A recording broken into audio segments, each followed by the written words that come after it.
Hello, Clark here, back at it again with another review for Shang Chi and the Legend of the Ten Rings. But before we get started, please like, subscribe, and also share this video if you want. Also, again, I want to say thank you to all the people who've been watching. Again, I've been away. In the last video, I explained why. Again, just to run it back through, I was not motivated to do videos for a minute, but now I am, and I'm back, and I'm about to give you this review. I know I'm late, but better late than never. And technically, I'm not too late because this came out last Saturday. Unlike Sweet Girl that came out, I think about a month ago. But getting on to this review, Shang-Chi and Legend of the Ten Rings is basically about um this character basically becoming a hero. It's an origin story. Basically, as a kid, he ran away from from his father's, uh, kind of like his organization. He ran away. He didn't want to be underneath his father and grow up to be like his father, be assassin and stuff. So he decided to run away, and now he has to come back, deal with his past and all that. So, I mean, you get pretty much the story in the trailer. So, what to say about this movie? This movie is one of the best Marvel movies to come out in a long minute. I mean, this movie was so damn good. I don't know what some of these which side of Twitter, not well, Twitter and also YouTube says it's a crap movie. You know that side of of YouTube. I ain't gotta say their names, but you know who. We're saying it's trash, but this movie is one of the best Marvel movies in a long minute. Definitely one of the best origin stories that they ever wrote. Basically, I mean, I got lots of words here. Let's get where we go with this. Positives. Let's start with the action. D- Hands down, this is the best Marvel action movie. This is the best Marvel action movie. Period. I'm not arguing with anyone on this. Yeah, in game's tight. Yeah, Winter Soldier's tight. Yeah, some other movies in the Marvel universe are tight, but this one is the best. This has the best fight scenes in all of Marvel. Period. I ain't arguing with nobody on this. You can argue with the wall. And the only reason why this is so the action scenes are so the action scenes, Lord Jesus, are simply worse because I'm so hyped to talk about this movie. Um, the only reason these fight scenes are so good is because of the late great Brad Allen. This man was one of you know Jackie Chan's proteges. He worked with Jackie Chan, a part of his stunt team, and this man is behind some of the greatest fight scenes. I mean, when I found out he died, and I looked at some of the stuff he worked on, this man worked on Kingsman. He worked on The World's End, which is one of my favorite Edgar Wright films. It has some of the best action scenes in that film as well.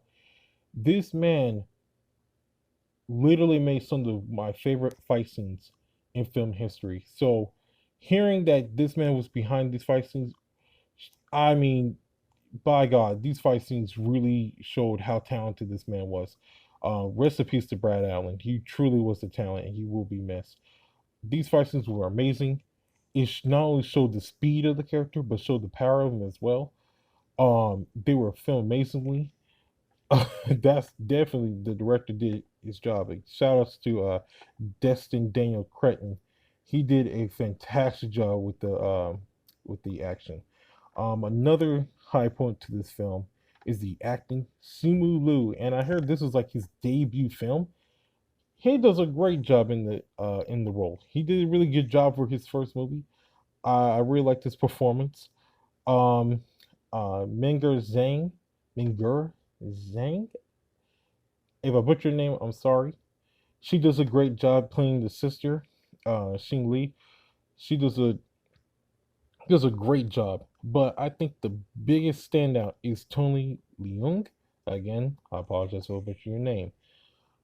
As as you know as Zhu Wen Yu, or the true Mandarin. or the true Mandarin, basically. Um, he gives a very good performance. I mean, his performance is stellar. Definitely one of those that steals the show. He did a great job as the villain. Um, I think the only person I say was I didn't I feel like she does a good job for what she's given, but I didn't care for the character. But that's for writing. Was Aquafina as Katie?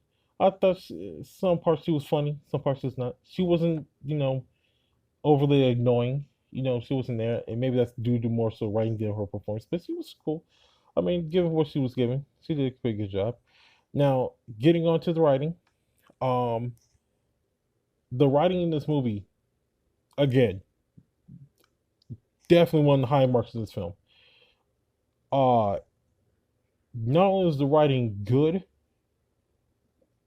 like just for like the character itself, and truly like making you fall in love with the character and making the character relatable and charismatic. But by God, they do a good job on the villain as well. The villain is good. I He's definitely one of the best Marvel villains that we've gotten in a long minute. Definitely one of the best Marvel villains in a long minute. You understand where he's come from, his motivations, and he's just written really good. He's written as a person that you can understand where he's coming from, and that he's not just your standard Marvel villain that's forgettable. Like, we're going to remember this character. He had an impact. He came in, did what he did, showed why he was that dude, and, I freaking love it. Um, I would say some of the negative points of the writing. That's the high points. I mean, the writing of the main hero and the villain, and just overall, like, the writing was pretty. Like I said, it was really good. I only had negatives I have with the writing, though, is some of the comedy kind of fell flat. This kind of goes along with Katie's character. It Like some of her lines were just kind of just like, okay, that's funny, that's but some of the comedy kind of fell flat. But I understand they weren't trying to be more comedic with this movie. They were really trying to tell deeply, a deep, more serious type of story with this, and I respect that a lot. I very much so respect that a lot. Um, uh, Again, I can't praise this movie enough. I mean, this movie was damn good. This was a damn good movie, and Marvel should be proud of themselves. Everybody who had a hand in this movie should be proud of themselves. They all good did a really good job, very good job. And if I have to give this movie a grade, giving this movie a grade now, uh, this movie is A. It's an A. It is an A for me. This movie is damn good. This is definitely one of the best Marvel movies. If you have not seen it, please go see it. Please go support it. Not only just because it's a good movie, but to piss off a certain side of YouTube that I dislike so damn much. Uh, I really want to shut them up. I really do. I dislike the whole side. Y'all know what I'm talking about. I mentioned them back in the He-Man review. Yeah, that side of YouTube. But anywho, again, please go see this movie. It's really good. Again, it's an A movie. I like this movie a lot. I enjoyed it. Definitely gonna watch it when it comes out, either on DVD or on Disney Plus, whichever one I watch, whichever way I watch it. It's a damn good movie. I'm gonna watch it multiple times. If you like this review, again, please like, subscribe, and also share this review. Again, this has been Clark. This has been your review for Shang Chi, and I'll talk to you later. Okay, bye.